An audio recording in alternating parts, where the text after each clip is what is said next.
देखिए बच्चों, कल ट्रिग्नोमेट्री शुरू हुई थी। कल का रिवीजन हम बता देते हैं, तो कल बच्चे नहीं आए थे। वो ये डिब्बा याद कर लेंगे। लाल बटे और ये कुछ नाम है विशेष। पहला नाम है SIN sine, COS TN tan, COD cot, SIN sec। इनका अपने आप में कोई अस्तित्व नहीं है, ये एक कोण के साथ लिखे जाते हैं तभी इनका कोई मतलब होता है। वो कोण आता है एक राइट एंगल ट्राइंगल यानी एक समकोण त्रिभुज।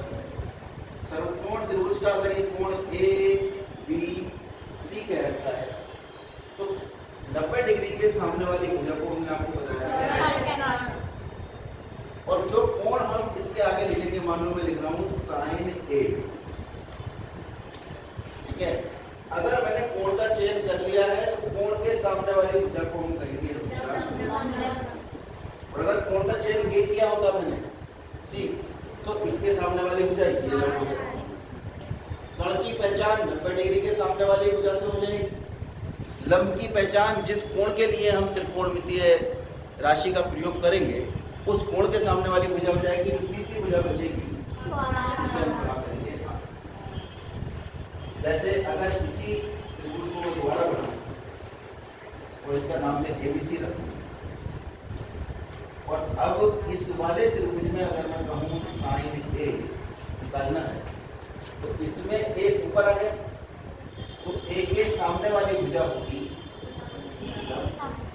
और B के सामने वाली भुजा होगी और तीसरी भुजा होगी। यानी आप ये दिमाग में ना रखें कि आधार नीचे ही होगा। आधार वो होगा जो लंब और कर्ण के अलावा तीसरी भुजा। कोई दिक्कत इसमें? सबको समझ आ गई ये बात? अब ये कर्ण का नाम A, आधार का नाम A और लंब का नाम A। तो हम ये देख रहे हैं कि साइन ये डिब्बा याद रखना, ला आ ला लाल बटे और ये त्रिकोणमितीय राशि है। Sine cos tan cot sec cosec, इसका क्रम याद है कि पहले SIN साइन लिखना है, फिर COS कॉस लिखना है, फिर TAN tan लिखना है। इनके बारे में विस्तार से मैंने कल समझा दिया। इसमें अगर हम साइन A ले रहे हैं तो साइन A है लंब बटे, यहाँ से देखो साइन लंब बटे और कॉस tan है ना। ऐसे ही साइन A हो गया लंब बटे और कॉसेक अगर निकालें तो कॉसेक A बराबर कॉसेक A होगा कर्ण बटे, इन दोनों की गुणा करेंगे साइन A गुणा कॉसेक A। साइन A का मान लंब बटे कर्ण और कॉस A का मान कर्ण बटे लंब, ये करके 1 आ गया। यानी ये जो ऊपर नीचे लिखे हैं इनका गुणनफल कितना होता है 1। तो जब गुणनफल 1 है, ये गुणा कर रहा है तो क्या करेगा? जिसको नहीं दिख रहा है पीछे वो खड़े हो जाओ, खड़े होकर देखो। साइन A बराबर 1 बटा कॉसेक A या कॉसेक A बराबर 1 बटा साइन A। अब मुझे और फॉर्मूला लिखने की जरूरत नहीं। कॉस A बराबर 1 बटा सेक A बराबर 1 बटा कॉस। जो ऊपर नीचे लिखे हैं इनका गुणनफल है 1 और ये है एक दूसरे के उल्टे। tan बराबर 1 बटा कॉट और कॉट बराबर 1 बटा tan। कल हमने ये भी सिद्ध करवा दिया था आपको कि tan का मान जो है एक और होता है। अगर tan A लिखेंगे वो हो जाएगा sin A बटे cos A। ये एक विशेष मान है। tan का 1 बटे कॉट तो होगा ही होगा, साथ साथ tan का मान sin बटे cos भी होगा। आप निकाल के देख रहे हैं sin और cos के मान को जब भाग करोगे तो लंब बटे आधार आ जाएगा जो tan का मान। ये हमने कल के वीडियो में बता दिया था, कल देख लेना।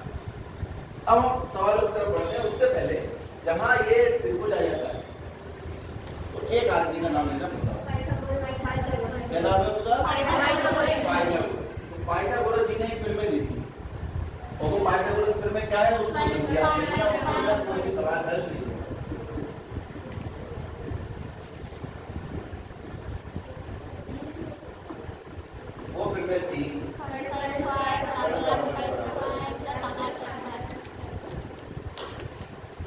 याद रहेगा। और लंब जो है इसका निर्धारण कौन करेगा? कोण। जिस कोण के लिए हम त्रिकोणमितीय राशियों के मान निकालेंगे। कितनी त्रिकोणमितीय राशि हैं? 6। त्रिकोणमितीय अनुपात भी कहते हैं। ये त्रिकोणमितीय अनुपात साइन अपने आप में कुछ नहीं है, जब इसके आगे हम कोण लिखते हैं तब अब पूरा ही बनता है लंब बटे।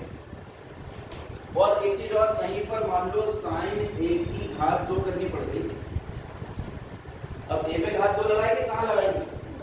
तो उसको लिखने का तरीका होता है साइन और जहां ये खत्म हुआ उस पर घात 2 कोण पे नहीं लगती, इस पे घात 2 लगी है, इसका मतलब है साइन ए गुणा साइन ए। ऐसा मतलब है ना कभी कोई घात 2 इस पे लगी है तो ये साइन साइन ए हो जाएगा। साइन अपने आप में कुछ नहीं है, पूरा पद कौन है? ऐसे कॉस पे हो सकता है, कॉस स्क्वायर ए का मतलब होता है कॉस ए का स्क्वायर। बात समझ में आ गई? अब सवाल देखते हैं, इसके सवाल किस तरह। लाओ किताब।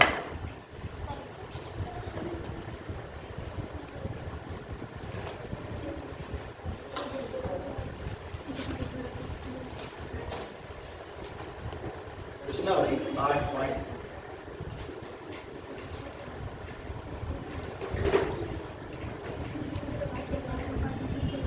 पहला सवाल है, एक त्रिभुज एबीसी जिसमें कोण बी समकोण है। एक त्रिभुज एबीसी जिसमें कोण बी समकोण है, यानी आप एक त्रिभुज बनाओगे, इसका नाम बी रखोगे, ये समकोण है 90, इसे ए लिख दोगे और इसे सी। कोई दिक्कत यहाँ तक नहीं? त्रिभुज बनाने के लिए कोई बड़ी बात नहीं है, वो अपने सेट स्क्वायर होते हैं, कहाँ है किसी के पास ज्योमेट्री बॉक्स, उसमें त्रिभुज बने होते हैं वो, तो उसमें राइट एंगल ट्रायंगल ही होते हैं दोनों, उन्हीं को सीधा रखो, बना दो बीच में से, ठीक है। क्या कह रहा है? ए बी बराबर 24 और बी सी बराबर 7। ए बी बराबर 24 सेंटीमीटर और बी सी बराबर 7 सेंटीमीटर, यानी ये 24 है और ये 7। तीसरी भुजा का पता नहीं, ठीक है। क्या लगाएं? पाइथागोरस से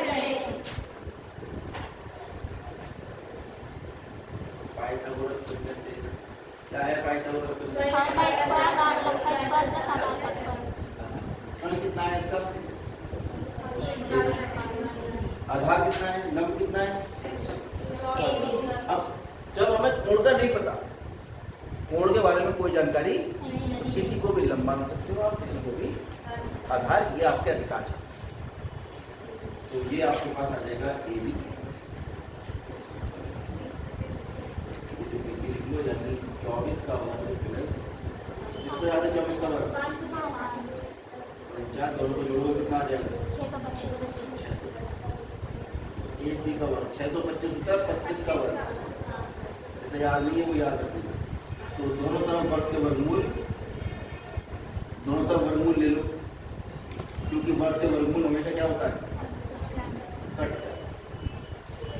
आगे से हम ये वर्गमूल ले लेंगे, मन में मान लेंगे कि हर दो से काट दो कट जाएगी, सीधे AC का वर्ग बराबर 25 का वर्ग, तो AC बराबर डायरेक्ट कितना ले लेंगे? 25 ले लिया। तो आपके पास ये कितना निकल आया? 25। कोई दिक्कत? अब हमें साइन ए का मान निकालना है। भाई साइन होता क्या है? पहले साइन होता है लंब बटे।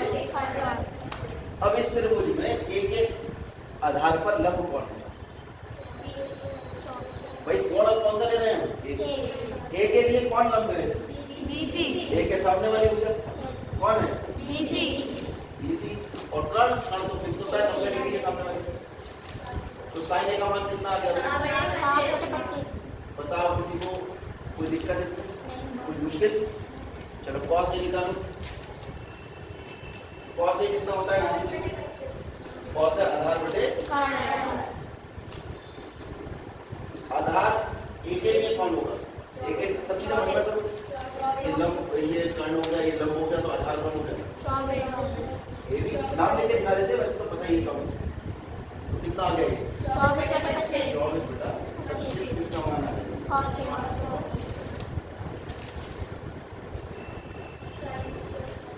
ठीक है, इन तीनों का साइज बराबर रहेगा।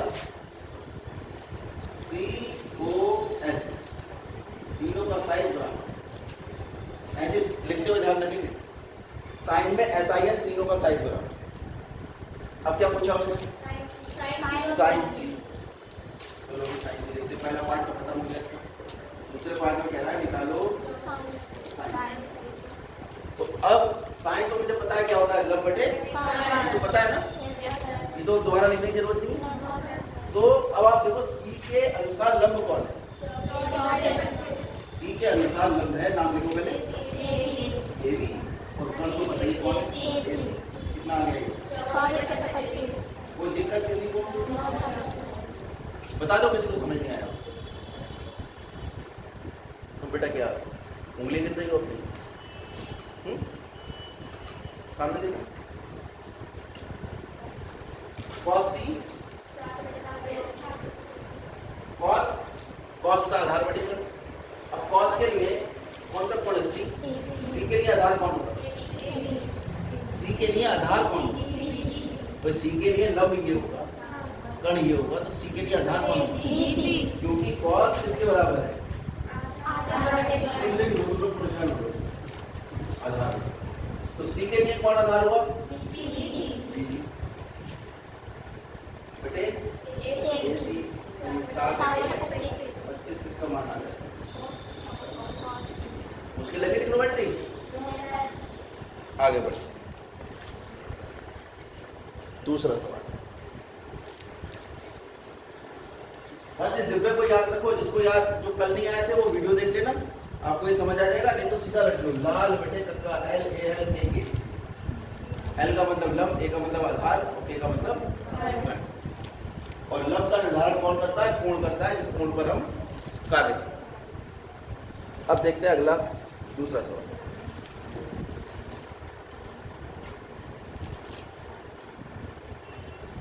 पहले ही बता दिया मैं कि ये त्रिभुज का और त्रिभुज का नाम भी बता दिया,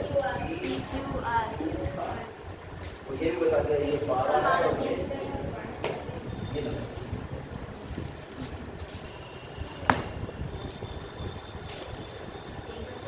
तो ये तो पता है कण कौन है इसमें, 90 डिग्री के सामने वाले भुजा कण है। तो हमें मालूम है पाइथागोरस थ्योरम से y पाइथागोरस थ्योरम उसको अंग्रेजी में लिख सकते हैं y का p r का वर्ग बराबर, यदि कण का वर्ग बराबर लंब का वर्ग प्लस आधार का वर्ग, p r है 13 बराबर 12 का वर्ग प्लस q r। वैसे वो सबसे बड़ी भुजा है 90 डिग्री के सामने वाली भुजा, उसका वर्ग बराबर बाकी दोनों बची हुई भुजाओं के वर्गों का, पहली संख्या का वर्ग करो प्लस 13 का वर्ग 12 का,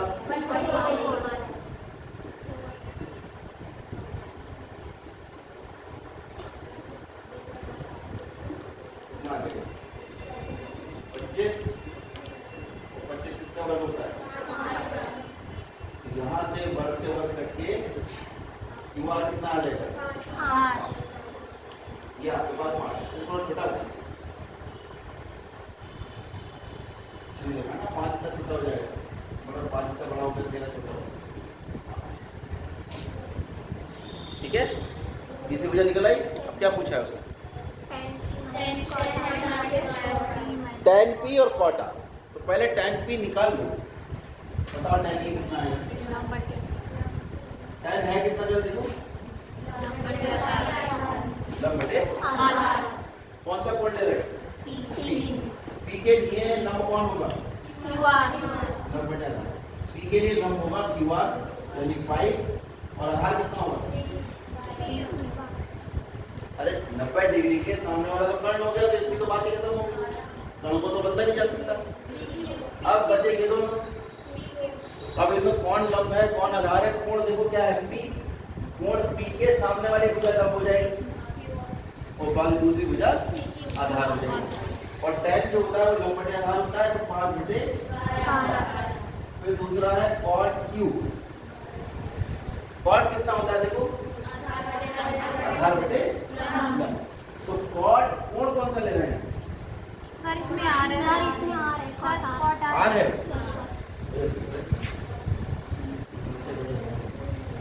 cot R। अब कोण जब R लेंगे और cot होता कितना है, आधार बटे लंब। अब R के लिए देखो लंब कौन है,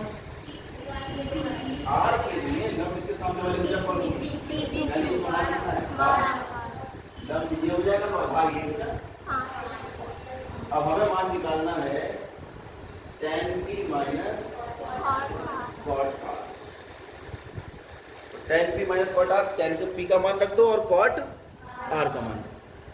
tan p का मान कितना है और इसका मान 5/12 कितना आ गया? 1। बहुत बढ़िया। हम लिखते हैं 10 में से 0 आ गया।